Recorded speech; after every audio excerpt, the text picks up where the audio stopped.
Olá, seja bem-vindo ao Papo de Redação. A nomofobia é um transtorno psicológico que pode causar depressão.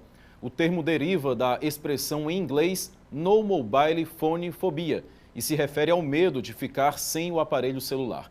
Sobre o assunto, a gente conversa hoje com Roberta Masler, psicóloga clínica e educacional, orientadora profissional e mestra em saúde pública, e Juliana Chaves, doutora em psicologia, professora da Uninasal e diretora da clínica Impeta.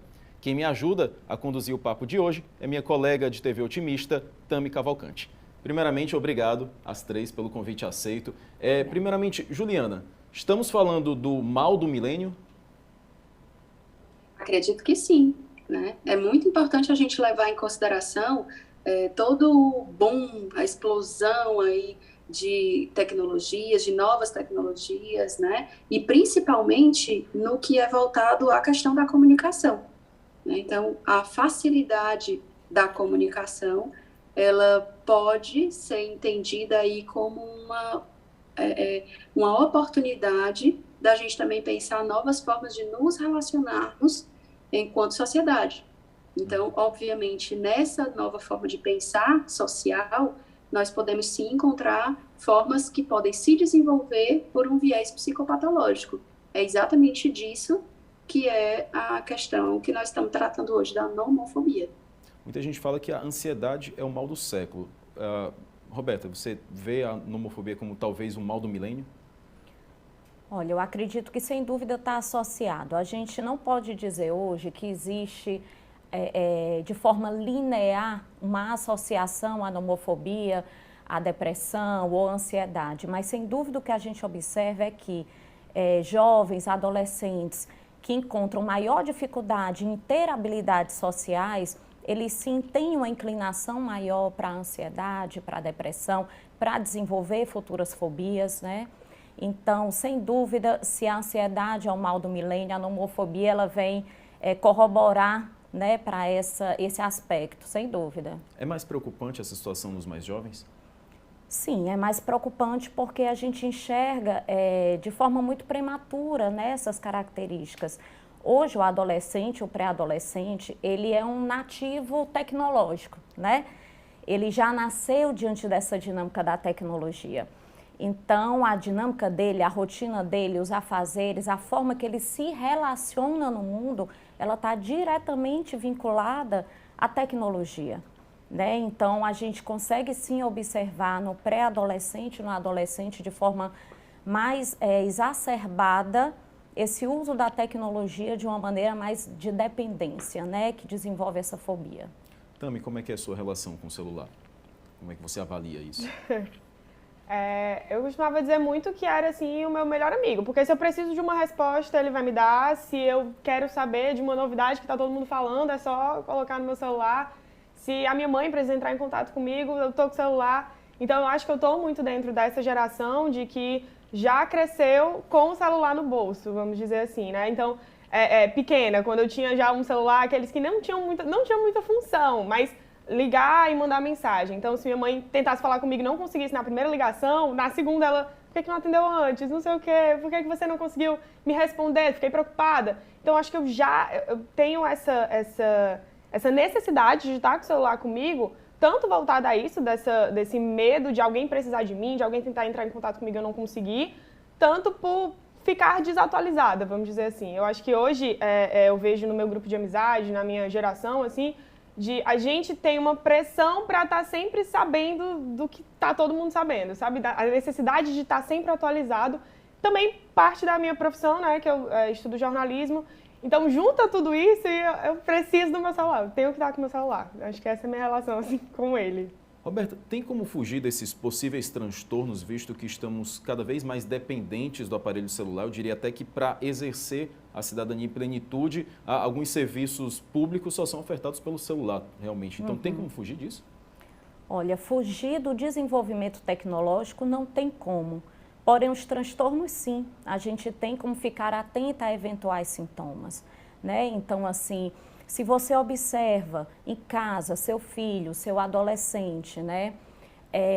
Com a mudança de humor muito grande ao deixar o celular, por exemplo, né? Se você observa que qualquer canto que um adolescente for, que tem uma vida rotineira, que não usa para trabalho, né?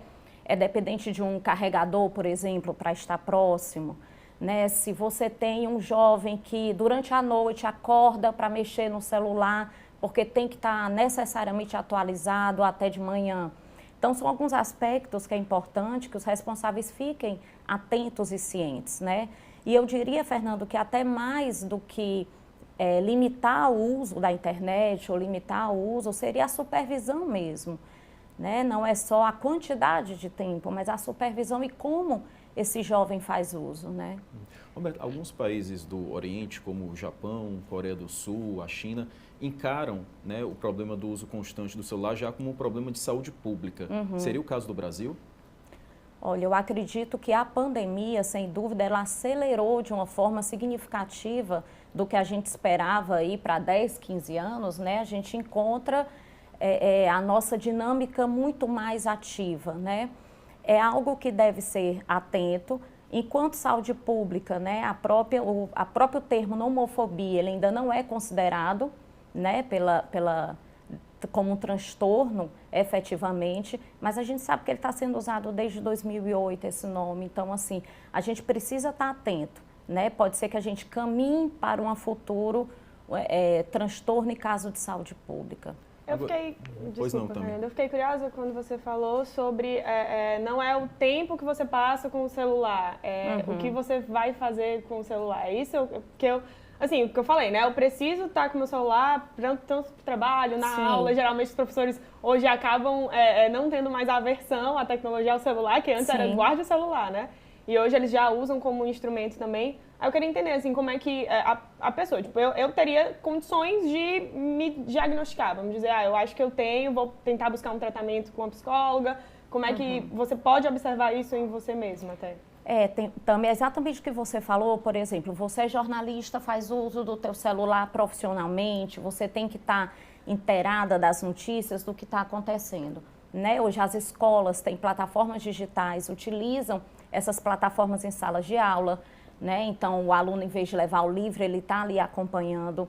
Quando eu falo da relação do suporte, por exemplo, é a relação de lazer, né? Eu declino de uma relação, por exemplo, de ir para algum lugar, de me socializar para poder estar somente com a rede social, né? Então, eu não saio daquele ambiente. Muitas vezes o jovem está no seu grupo, né? E mesmo com o seu grupo, ele está se relacionando e conversando através da rede social por aquele grupo que está presente. Então, assim, ficar atento, principalmente nos momentos de lazer, né? Aqueles que você pode estar externamente, que você pode estar numa praia, que você pode estar com sua família e você abre mão dessas circunstâncias, né? Juliana, como é que você vê essa realidade hoje? A gente pode já começar a se preocupar em ver a nomofobia como talvez até um problema de saúde pública, ou ainda é cedo para isso? Eu não sei se cedo, mas eu acho que o sinal de alerta ele é necessário ser oferecido no sentido do esclarecimento, né? Óbvio que quanto mais nós pudermos dar informação às pessoas, melhor elas podem se preparar para encontrar um modo de funcionamento que não desenvolva, né, a ansiedade, todas as questões relacionadas à própria nomofobia, mas a possibilidade de estender outras formas de vínculos, né, de estabelecimentos de comunicação que não sejam dependentes exclusivamente das tecnologias.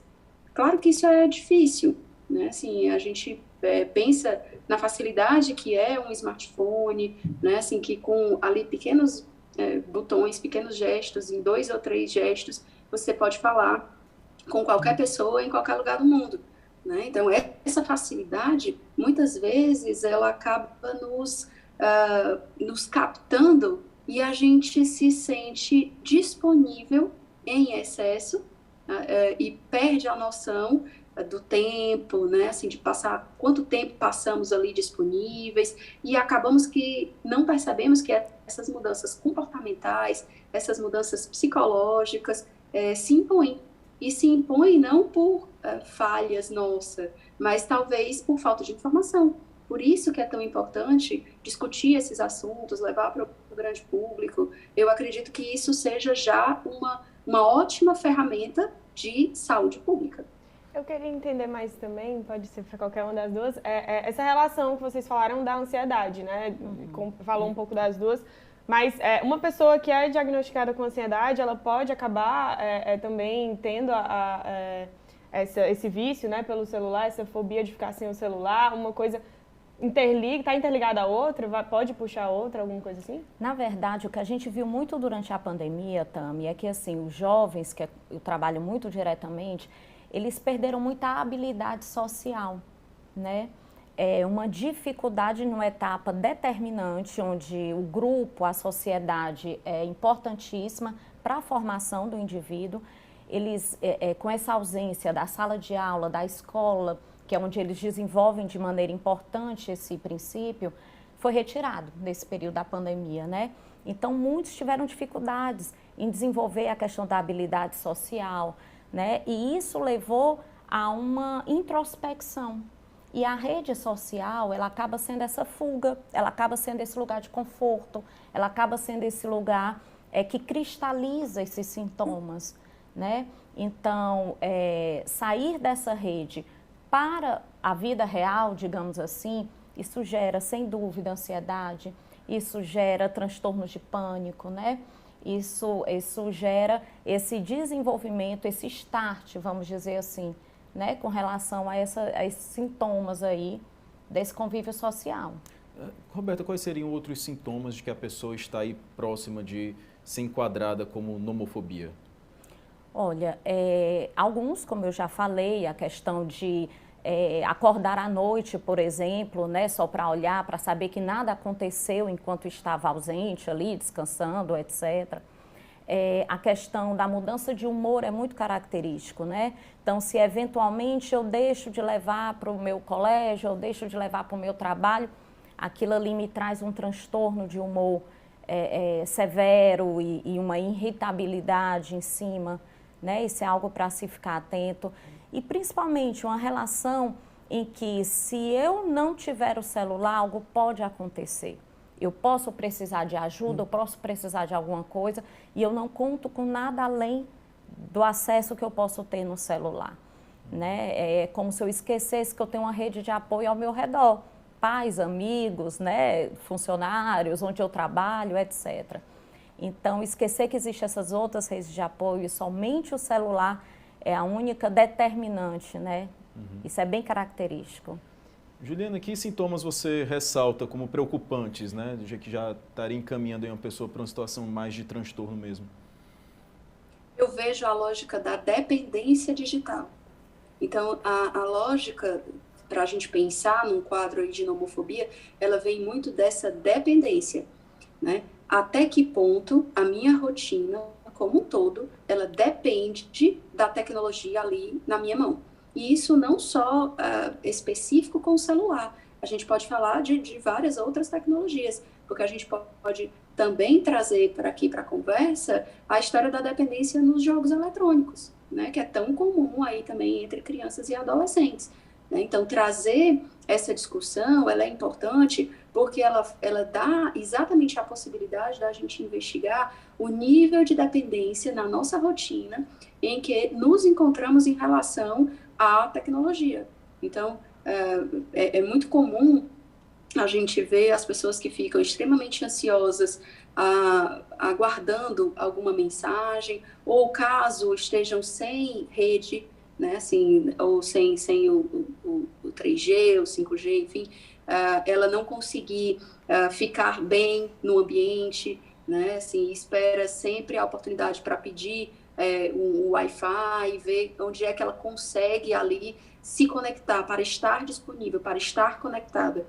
Né? Então, a observação da rotina do seu dia, eu acho que ela é bastante indicativa da forma como você se posiciona diante, né, assim, da tecnologia de uma forma geral. E isso, nesse sentido da gente trazer possibilidades diagnósticas, né, mas para além também, né, numa possibilidade crítica também das nossas formas de nos relacionarmos socialmente.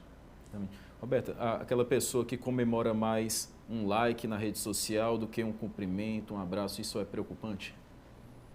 Olha, essa é o tipo de relação que realmente é gerada e é criada da dinâmica que a gente tem hoje, né? Os jovens, eles se relacionam, criaram relações a partir disso. E assim, é muito complicado porque nas redes sociais ali, você não está vendo a realidade, você não está vendo a vida real, né? Muitas vezes o que é exposto ali é uma situação fictícia, a imagem que eu quero que o outro tenha sobre mim. Então, esse like, quando ele parte de uma realidade que não é verdadeira, né, ele é preocupante, sim, né? Eu tenho que mascarar uma realidade para a aprovação do outro. Então, sem dúvida, é preocupante. O abraço, o afeto, esse é real, né? Pelo quem eu sou, é o que eu estou demonstrando. Então, se eu dependo somente desse like, sem dúvida, é um alerta. Perfeitamente. O Papo de Redação vai agora para um rápido intervalo, mas a gente volta já falando sobre nomofobia.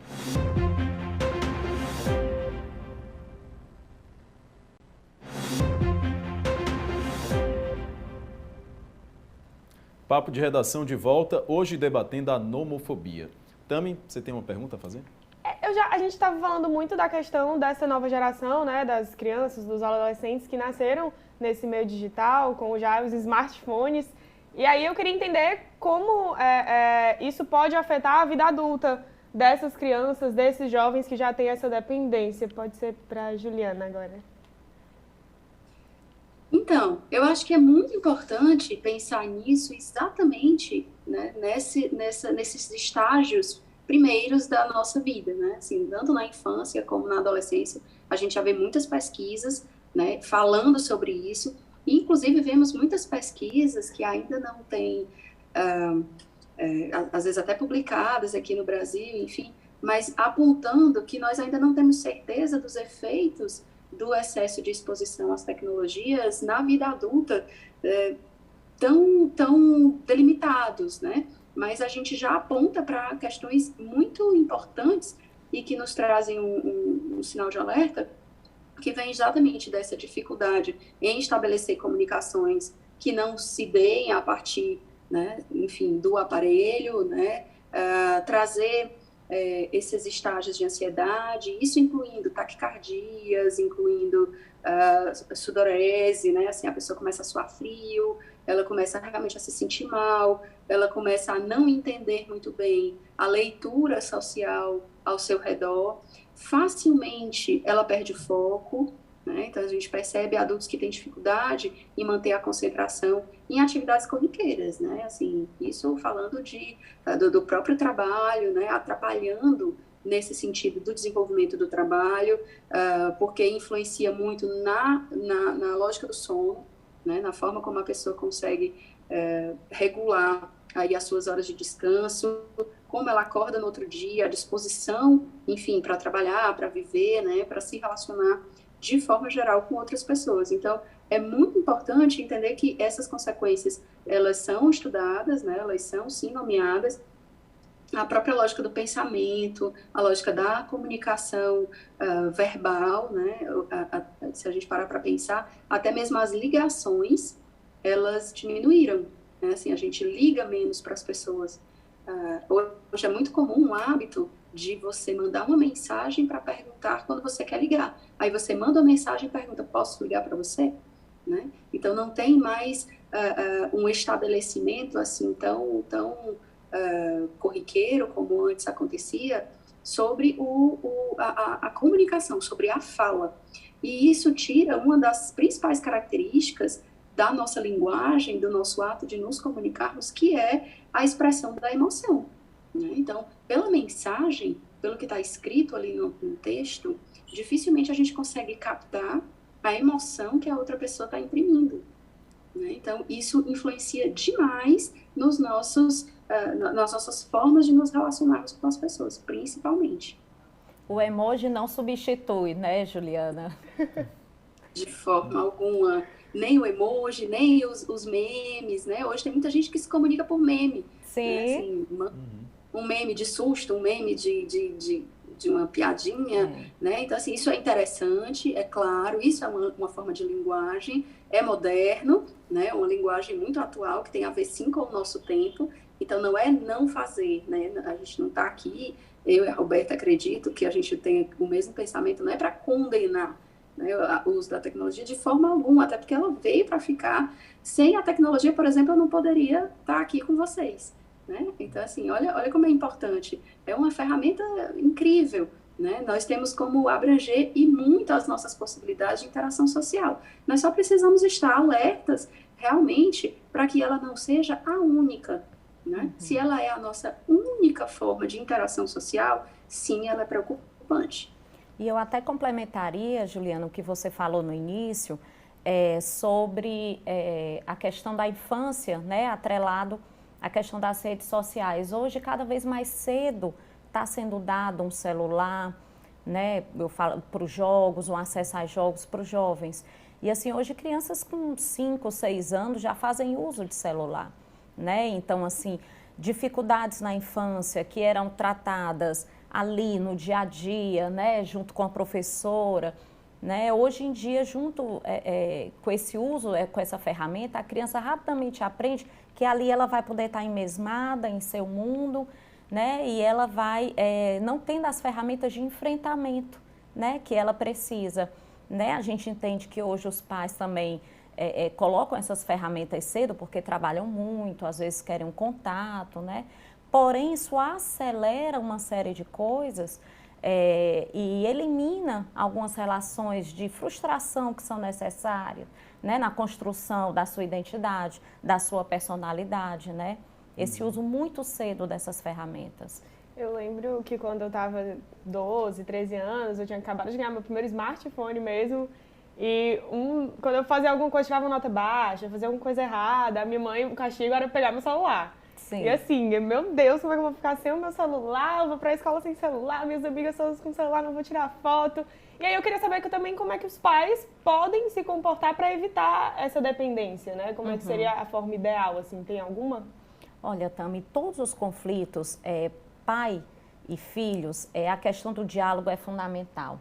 Eu sei que é algo que a gente fala de uma forma até lugar comum, a gente sempre fala isso, mas a verdade é que os diálogos hoje, na verdade, pouco se escuta o jovem, né? O pai tem muito a dizer, tem muito a falar, né? Mas pouco ouve, pouco conhece o mundo daquele adolescente, o mundo daquele jovem. Então, o que eu sugiro é se aproximar um pouco desse mundo, né? Como eu falei, não é só uma questão de tantas horas você fica na internet. Eu acho que é uma questão de supervisão, eu acho que é uma questão de oferecer outras coisas no seu dia a dia, coisas que interesse a ele, né? Que seja fonte de interesse, não porque o pai ou a mãe acha que vai ser legal, né? Mas porque ele se interessa realmente por aquele assunto. Seja ele qual for, né? Então, eu acho que essa aproximação, a identidade dele, do jovem, como ele é, o que ele pensa, né? Que interesses ele tem, eu acho que isso é fundamental, abrir essa ponte de diálogo, sem dúvida. Juliana, como você vê essa situação? De que forma os pais podem lidar, né, nessa questão do uso do celular? Eu concordo, né, com a Roberta. Eu acho que, inclusive, já é bem jargão, né, das psicólogas, dos psicólogos que trabalham com infância e adolescência, é a questão do diálogo, né? Mas, quando a gente fala em diálogo, na maioria das vezes, as pessoas não entendem que nós estamos falando de duas pessoas que conversam, né? E diálogo entre pais e filhos, na grande maioria das vezes, os pais delimitam as ordens e as crianças e os jovens obedecem, né? E, assim, as ordens, elas não vão vir... não que não exista a hierarquia, muito pelo contrário, ela é necessária, né? É necessário o limite, é necessário, né, assim, que o jovem entenda até onde ele pode ir, a criança, que ela saiba até onde ela pode ir, mas é muito importante que os pais também tenham a oportunidade de conhecer o universo, conhecer o interesse, conhecer os gostos, né, dos seus filhos, até para que possam ver o desenvolver dessa personalidade, né, de toda a lógica onde a criança está inserida. Então, é muito mais fácil, às vezes, só controlar as horas, né, assim, controla quanto tempo usa e hoje nos smartphones mais modernos, a gente vê essa possibilidade aí do controle parental que delimita quantas horas o jovem tem ali o direito, e depois ele simplesmente não conecta mais e ele não tem mais como, enfim, navegar e tudo mais. E não é bem disso que se trata, né? Então, se a gente diz que o que o aparelho oferece é exatamente essa questão da comunicação, é a questão da interatividade, é muito importante que a gente entenda quais são as interações que esse jovem está assim, desfrutando, né? O que interessa mais a ele, por que determinados assuntos chamam mais a atenção dele do que outros. Isso sim é se colocar numa posição favorável de diálogo, porque a partir desse diálogo é que nós vamos poder fazer o melhor controle, junto inclusive com o próprio sujeito, né? Assim, de fazer o controle das horas, da quantidade de tempo que ele passa ali disponível, né? Então, observar isso, eu acho que é de extrema importância, mas também fornecer para o jovem a oportunidade de falar sobre isso, né? De falar o que ele sente, o que lhe interessa, né? Por que ele interessa determinado assunto e outro não. Então, é muito importante e é mais uma pauta, digamos assim, que pode ser trazida para uma família. Atualmente, essa questão da nomofobia é muito visto como um problema individual, né? Que o indivíduo tem que saber lidar, mas pode se tornar uma questão social, da sociedade não conseguir produzir ou ficar limitada? Eu acredito que sim, acredito que é um indicador, sem dúvida, né? Porque ela começa de uma maneira micro, mas ela reflete, sem dúvida, no macro, né? A longo prazo, né, esse perfil de adolescente, né, sem tantas habilidades sociais, onde eles desenvolvem uma forma de se relacionar, né, onde ele se sente seguro somente dentro da rede social. Se a gente for puxar isso para uma questão do macro, a gente vai ter um jovem com dificuldade de enfrentamento, com dificuldade de frustração, né, com dificuldade de se aceitar, porque muitas vezes aquele perfil que ele se comunica com o outro na rede social não é ele, de fato, né? Hoje a gente tem vários perfis onde eu me revelo, então é normal você ter hoje um jovem no Instagram com 3, 4 perfis no Instagram, né? Onde ele precisa se definir de mais de uma forma dentro do Instagram para que ele possa ser aceito da forma que ele acredita que seja mais confortável para ele. Então, sem dúvida, socialmente isso pode ser impactado também. Futuramente até no mercado de trabalho, né? Eu ia falar disso, né? A questão também, eu sinto, da memória. Assim, antes, quando eu era mais nova, eu tinha mais facilidade de decorar o número do meu pai, da minha família, dos meus melhores amigos. E hoje, meu irmão, se eu perguntar qual o número do nosso pai, ele não vai saber responder. Ele, não, peraí, e pega o celular. Acho que isso também pode... Sem dúvida, né? Esbarra numa questão cognitiva também, não tenha dúvida, né? Juliana citou a falta de foco, né, que o uso do celular faz. E isso reflete também na parte cognitiva, na parte do aprendizado, né? Então, a questão do exercício da memória, o exercício da fala, o exercício corporal de estar diante do outro, né? Porque você, quando está presencialmente, você tem toda a leitura corporal daquele ambiente, daquele outro que está diante, daquela sociedade que está diante da tua frente, né? Então, tudo isso é impactado. Mas aí... Eu penso... Ah, pode falar, Juliana. Não, pode concluir. É que eu achei tão importante a tua pergunta, porque quando a gente vê a lógica social, né, assim, quando você traz seu relato, a gente vê a lógica social, ela é feita de vários indivíduos, né? Nós somos um coletivo de indivíduos. E a nossa diferenciação para com os outros animais é justamente a linguagem. O ato de nos comunicarmos é o que nos faz sermos gregários, né? Estarmos nesse sentido da coletividade. Então, se a gente pensa na lógica da nomofobia, a gente vê que uma das principais questões do uso excessivo das tecnologias é esse distanciamento nos laços afetivos reais. Então, quando a gente compromete os laços afetivos, a gente vê essa dificuldade na transposição para uma interação presencial. Na hora que a gente tem essa dificuldade, a gente encontra essa dificuldade, isso vai comprometer, lógico, a atenção, como eu falei, né, a coisa do foco, né, assim, isso que você falou de memorizar, de lembrar, alguém me pediu uma coisa, o que foi? Então, a gente vê aquela, inclusive como memes, né? Abre a geladeira, fica olhando para a geladeira e pensa, eu vim buscar o que aqui, né?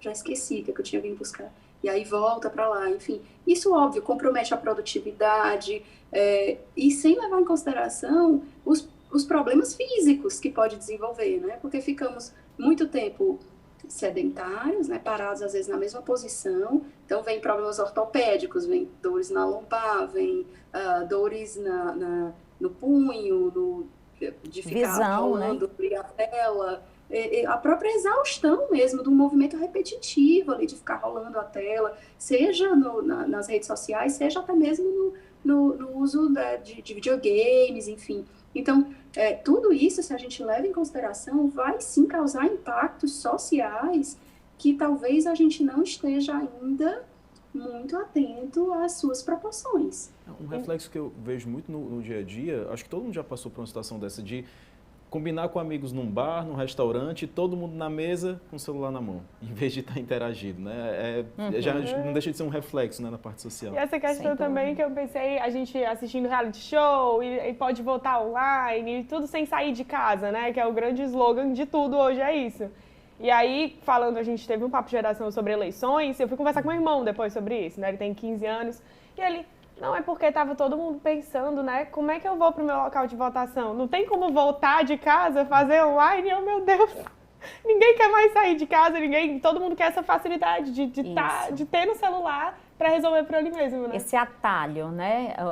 A internet, o uso do celular nos traz uma sensação de atalhos, né? Isso. É meu caminho mais curto, por aqui é mais rápido. Mas aí eu queimo etapas, né? Eu transponho uma série de situações que vai me facilitar a vida, né? O que a gente esbarra muito, eu trabalho muito com orientação profissional, Fernando, esse jovem que está diante desse novo mercado, e eu digo jovem porque eu já trabalho muito com reorientação, né? Então, assim, com essa falta de habilidade de gestão, de estar com o outro, né? De me socializar, de lidar com conflitos, né? Conflitos de trabalho do dia a dia, e não tenha dúvida que tudo isso já é um pouco esse reflexo, né?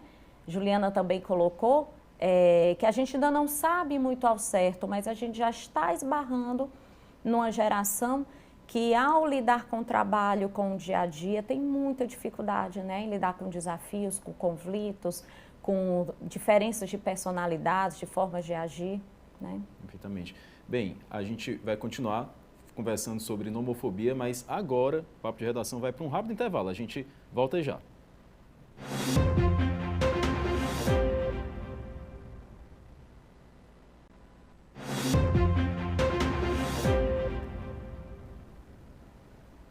Papo de Redação de volta, hoje debatendo o tema nomofobia. Bem, queria perguntar às duas psicólogas aqui que estão participando do programa, que dicas a gente pode dar para o público para uma, digamos, desintoxicação digital, né? Para procurar se fiscalizar, para usar menos. Né?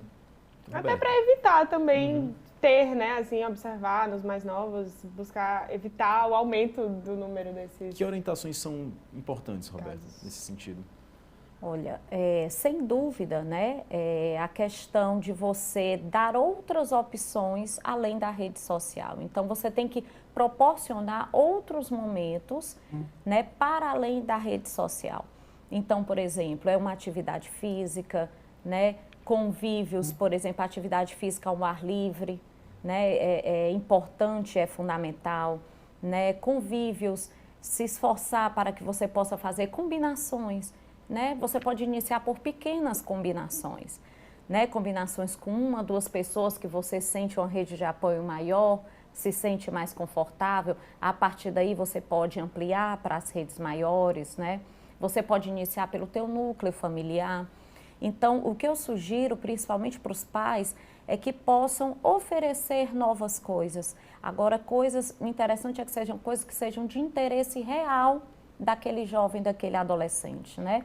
E aí puxa da questão do diálogo que a gente falou posteriormente, a partir desse diálogo, a partir dessa escuta realmente de quem é esse jovem, você vai entender o que ele é, o que é de interesse e vai poder introduzir dentro do interesse dele novas coisas, novas oportunidades, onde ele possa e se relacionando fora da rede E social. largando mais o celular. Exatamente. Mas, Juliana, e aí com relação a quem não...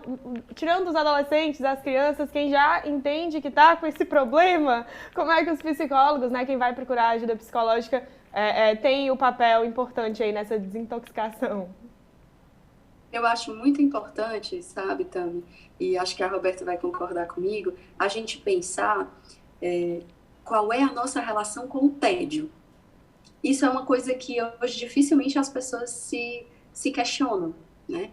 Ou que tentam implementar, inclusive, isso nas crianças, né? Como falamos aí dos pequenos, enfim, dos adolescentes, mas isso para nós também, né? Como nós lidamos com o tédio? Eu acho que essa pergunta ela é muito pertinente quando a gente fala aí da dependência do celular, porque a gente pode ver a partir de que ponto falamos, a partir de que ponto nos relacionamos com a tecnologia. Então, lembrar que é possível, sim, encontrar outras estratégias de enfrentamento para o tédio que não seja com o uso de algum recurso tecnológico, né? Eu lembro de, recentemente, estar numa festinha, né, de criança, enfim, e já estava no fim da festa, as crianças já um pouquinho entediadas, já estavam cansadas, e uma das crianças chegou junto da mãe, que estava na mesa comigo, e pediu para ir embora. Eu quero ir embora, porque assim, meus amigos já foram e tal. E aí a mãe falou assim, não, fica sentada aí um pouquinho.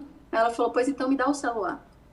Né? Se quer que eu fique aqui sentada sem fazer nada, me dá o celular. Porque senão fica muito tédio. E ela falou exatamente assim, né? E a mãe olhou para mim e falou assim, quando a gente era criança, que não tinha, né, toda a geração que cresceu aí sem celular na mão, e ela falou, quando a gente era criança, os nossos pais saíam para jantar, a gente acompanhava eles num restaurante, uma coisa, e a gente que desse um jeito de lidar com o tédio, não tinha o que fazer. Então, ou a gente ia fazer amizade, ou a gente ia se distrair com outra coisa que tivesse ali na mesa mesmo, ia brincar com cardápio, eu lembro muito de brincar com cardápio, de botar o cardápio, fazer casinha, enfim, fazer outras coisas que nos ocupavam, mas que também nos ajudavam exatamente nessa possibilidade de nos relacionarmos conosco, né, com o nosso tédio ali, nos relacionarmos conosco, mas também de criar possibilidade de nos relacionarmos com outras pessoas, porque aí tinham outras crianças em outras mesas que também estavam entediadas e que faziam por onde estabelecer ali um vínculo, uma comunicação para ver o tempo passar, para poder se distrair, enfim. Então, eu acho que isso serve também para os adultos. O que nós estamos fazendo com o nosso tempo livre? Como nós vivenciamos esse momento de tempo livre, de tédio, digamos assim, né? Então, assim, fazemos o que para nos ocuparmos? À medida que a gente começar a pensar, será que a gente precisa realmente verificar se chegou mensagem a cada minuto? Né? Assim, será que, enfim, sabe, pensar se tem internet, se não tem, se caiu a internet, enfim, o que houve nesse sentido, mas da dependência nossa com essa tecnologia? Foi por quê? O que nos levou até isso? Eu acho que isso é bem válido.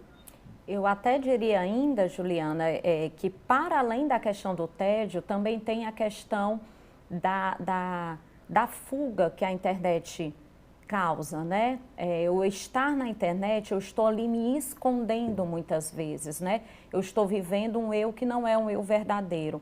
E aí eu acho que a terapia é bem importante, né? Eu acho que não é só um se ocupar, né? Mas aí a gente entra numa questão de autoaceitação, de autoestima, autoimagem, né? Você vê que muitos nem colocam sequer a própria imagem numa rede social. São figuras, né? São ícones, são emblemas, então, por uma dificuldade até de autoimagem, né? Então, existem também esses casos, né, que a rede social ela é utilizada para camuflar eventuais sintomas nesse sentido. E aí a terapia ela se faz extremamente necessária, a busca de ajuda se faz muito importante nesse sentido. Pronto, eu queria entender justamente o que acontece, então, nessas sessões com as pessoas que chegam tendo esse problema, né, que o psicólogo faz esse diagnóstico, e aí como é que vocês trabalham isso com o paciente?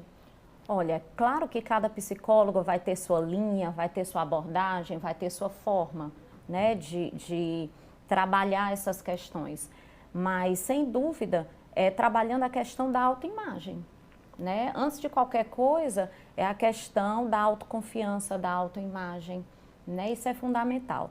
Todo o processo terapêutico, ele tem que passar antes por uma aceitação, né? Eu brinco que a gente só muda o que a gente primeiro aceita, né? Eu não posso procurar ajuda de um psicólogo para mudar algo se eu, em primeira instância, não me aceito, não aceito a maneira que eu sou, né? Então, esse processo de aceitação, ele vem em primeira instância, né? A partir dali, eu começo a analisar, né, o que me adoece, o que não está me fazendo bem, como eu devo encarar diferente. E aí é onde vem a transformação, onde vem a lapidação, né? Evidentemente. Roberta, eu acredito que em pleno século XXI, todos nós temos nomofobia em um certo nível, alguns mais, outros menos.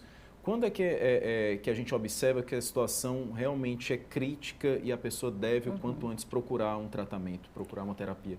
Olha, a nomofobia, ela caracteriza um transtorno. Então, eu acho que eu até colocaria que talvez nem todos tenham a nomofobia, porque quando a gente trata fobia, né, a gente já está dizendo que se trata de um transtorno, né? Mas, sem dúvida, muitos de nós já têm uma dependência com o celular bastante significativa, em algum grau, né? E aí eu me incluo, estava conversando com a Tami, né, ela falando da sua geração, eu digo, é a nossa geração que está tendo que correr atrás, né, do uso dessa internet que se tornou tão importante, né? Então, assim, a gente também aprende muito com eles, né? Essa troca é muito importante, né? Mas, sem dúvida, todos nós, em algum grau, temos que ficar alertas, né? O que é que eu estou abrindo mão para estar na internet? Então, esse talvez seja um ponto para que eu fique sempre me perguntando, né? Eu estou aqui agora, eu estou abrindo mão de quê? Né? De um convívio com meu filho, com a minha família, né? No meu trabalho, eu estou abrindo mão de um momento de lazer, eu estou abrindo mão de uma atividade física, eu estou abrindo mão de um mergulho no mar para estar numa rede social. Então, eu acho que é sempre se fazer essa pergunta. Juliana, como é que você observa? Quando é que a situação é muito crítica em relação à nomofobia? Eu concordo totalmente com a Roberta, né? Então, assim, quando falamos da nomofobia especificamente, estamos falando de um diagnóstico, né? Do diagnóstico de um transtorno. E ele, obviamente, vem do uso exacerbado dos recursos tecnológicos, mas principalmente de uma dependência, né? De uma dependência extrema, aí, principalmente relacionada ao celular. Eu acho que é muito importante essa observação pessoal a respeito principalmente do seu estado de humor quando você não está ali com o recurso tecnológico na mão. Como é que fica o seu humor quando você está sem rede, né, de internet, quando você está sem o celular? Existem muitas alterações de humor devido a você estar com ou estar sem o celular, né? Assim, a gente pensa que ficar sem o celular, a gente pensa só às vezes em esquecer o telefone ou não pode pegar no telefone naquele momento.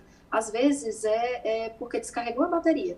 E a gente vê hoje a enormidade assim, de recursos para você sempre manter o seu celular carregado, né? Então, concordo também em relação a você pensar muito em que você abre mão para poder se manter conectado, né? Para continuar ali, enfim, disponível, né? Usando o celular, abrindo mão de quê, né? Mas eu penso que uma das principais necessidades é observar o estado de humor da pessoa.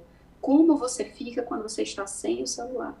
E como as pessoas que estão ao teu redor influenciam no teu comportamento. Então, se existem pessoas legais, assim, meus primos vieram me visitar, então eu prefiro desligar e vou lá ficar para ver o que eles têm de novidade para me contar e tudo mais. Ou não. Eu acho que essa é uma boa forma de você começar a entender sobre uma autocrítica, né? Sobre como você se relaciona com a tecnologia, mas também como você se relaciona enquanto um ser social que pertence aí a uma sociedade. É muito estranho pensar nisso, né? Nessa questão assim social, de só não se preocupar em estar com o celular o tempo todo, porque eu observo muito que tem crescido o número de pessoas que trabalham com a internet, que trabalham em redes sociais, sendo influenciadores ou criadores de conteúdo.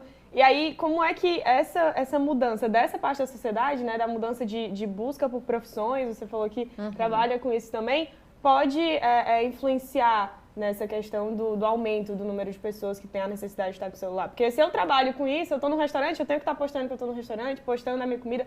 Tem alguma forma de você conseguir ter um relacionamento saudável com o seu smartphone, mesmo trabalhando com ele, trabalhando com rede social e afins? Sem dúvida tem, né? A gente conversando até em off, eu brinquei com você, né? Eu digo, mas se você estiver lá em Jericoacoara com a turma de amigos, você vai estar preocupada com o celular? Você disse, não vou.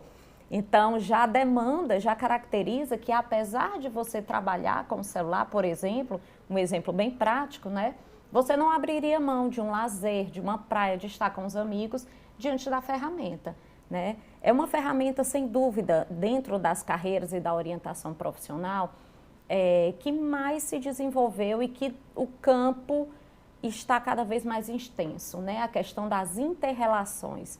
Então, a internet, ela favorece essas inter-relações, que é o que o mercado abraça hoje em qualquer área, comércio, culinária, cursos, né? Então, realmente é o que faz parte do seu dia a dia.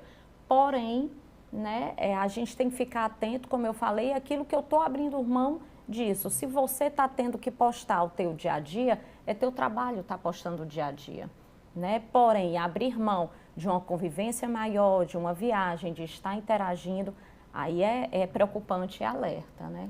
É possível se fiscalizar em relação a isso, do que estou abrindo mão de fazer tal coisa? Porque muitas vezes a gente pega o celular para fazer algo pontual e emenda em fazendo várias atividades. Vou ver as horas quando foi no Instagram. Quando vê, tem uma notificação, você está preso ali. Eu mesmo eu botei na minha cabeça que tenho que colocar um relógio no meu quarto, ou de parede, ou de cabeceira, porque acordo, preciso saber as horas, para saber se estou atrasado, se não estou, e acaba o celular me prendendo.